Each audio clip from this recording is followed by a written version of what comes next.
Hello, my name is Sonia, and today I have the privilege of discussing Marc Quinn's self-sculpture.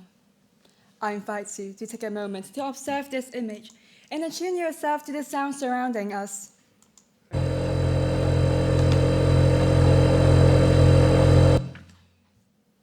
How does it make you feel?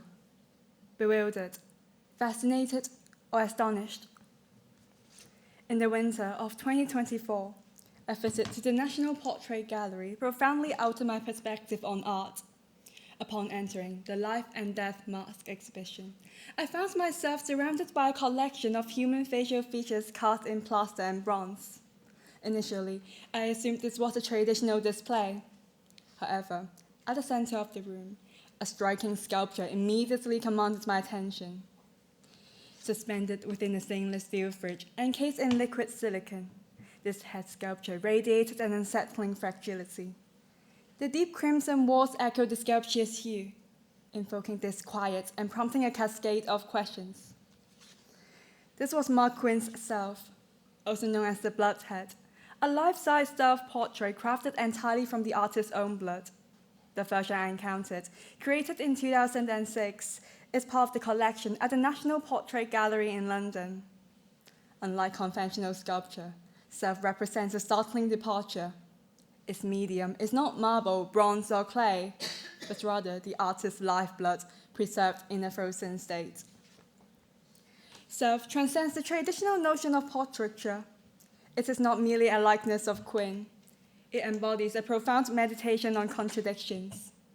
I felt a deep resonance with it, particularly at a time when I was grappling with my own identity, reassessing my cultural heritage, and struggling to define myself. The interdependence of life and death, preserved and yet fragile, mirrored my own internal conflicts. Encased within the perspex box, there is no sense of temporality. The blood is frozen, as is Quinn's expression forever suspended in time. Every 5 years, Quinn recreates self to charge the passage of his own aging. This ritual pays homage to Rembrandt van Rijn, a Dutch painter who later in life produced a series of self-portraits as a reflection of his evolving self. While the visual emotions in each iteration of self remain similar, the repetition likely imbues Quinn with a deep familiarity, an act of mastery that grows more profound with each new work. Antithesis lies at the heart of self, the blood. Suspended in a state of preservation through technology, calls attention to humanity's growing dependence on artificial means to maintain what is inherently fragile, the reliance on refrigeration to preserve the blood, and by extension, Quinn's very self raises an unsettling question about the role of technology in our lives. It prompted me to reflect on cryopreservation, the ethics of medical technology, and resistance to the natural processes of aging and decay. Quinn's challenge to the concept of time and decay struck a deeply resonant chord with me, particularly recalling my childhood exposure to Christian teachings.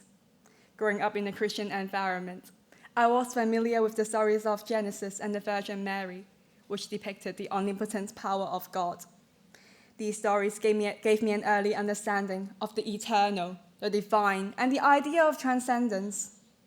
However, as I moved into secondary school, transitioning from a religious to a non-religious environment, I began to question these teachings.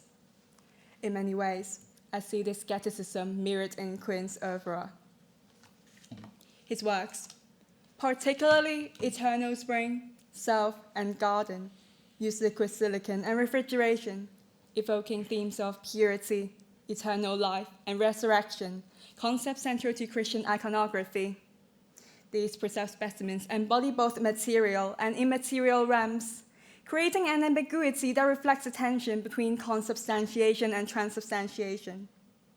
By preventing the natural decay of organic matter, Quinn evokes a form of resurrection through art, akin to the transformation of the Eucharist in Christianity.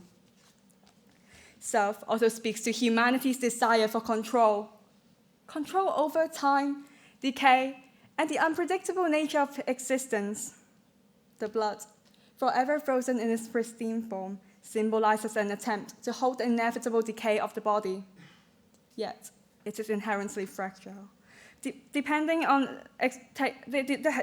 on external technological forces to preserve its integrity. Quinn has explained that this interdependence reflects his personal struggle with addiction, a battle where his dependency on alcohol was, for a time, the thing that kept him alive.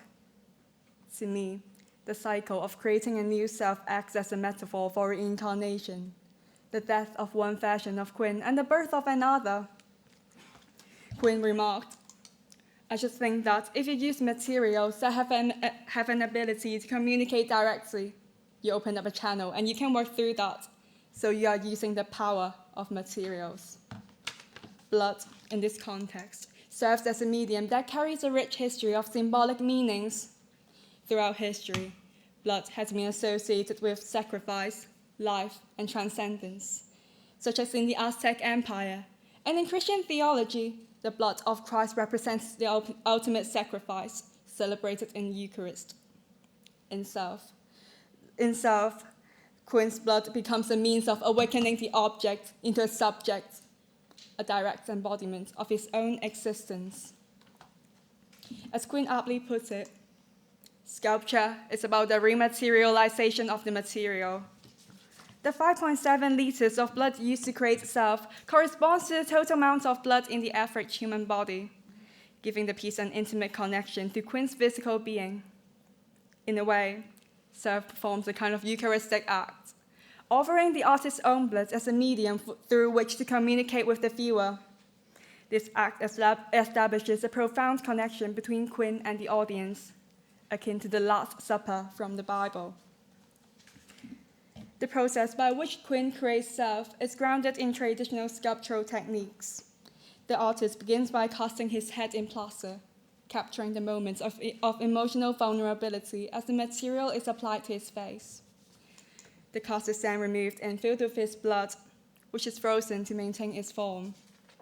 Finally, the sculpture is encased in a perspex box filled with liquid silicon under -18 degrees to preserve its lifelike appearance. Self is not an expression of fantasy or narcissism. It reflects the fragility of life and our dependence on technology, a poignant reminder of the limits of human control and technological intervention. It asks us to confront mortality, our dependence on external forces to stave off decay, and ultimately, our vulnerability. When self was first exhibited in 1991, it provoked shock and controversy, primarily due to its religious overtones. An artist striving for the perfection of God, attempting to arrest time and defy the natural order. Quinn's desire for the blood to remain unchanged, frozen in perpetuity, yet vulnerable to change, reflects the tension between the aspiration for permanence and the inevitability of decay. For me, self represents a turning point in contemporary art. It is a radical, almost sacrificial gesture that bridges the gap between life and death, exposing the taboos of human existence and establishing a deeply personal connection with the viewer. To conclude, I return to the question I posed earlier. How does self impact you? For me, Quinn is not merely an artist but a visionary. He pushes the boundaries of art, expanding its potential, and more importantly, forging a connection between art and the human condition. I leave you with one final quote from Quinn. "I still think science is looking for answers, and art is looking for questions. The myth of self is infinite, and the answers we seek can only be found by embracing the question it raises." Thank you.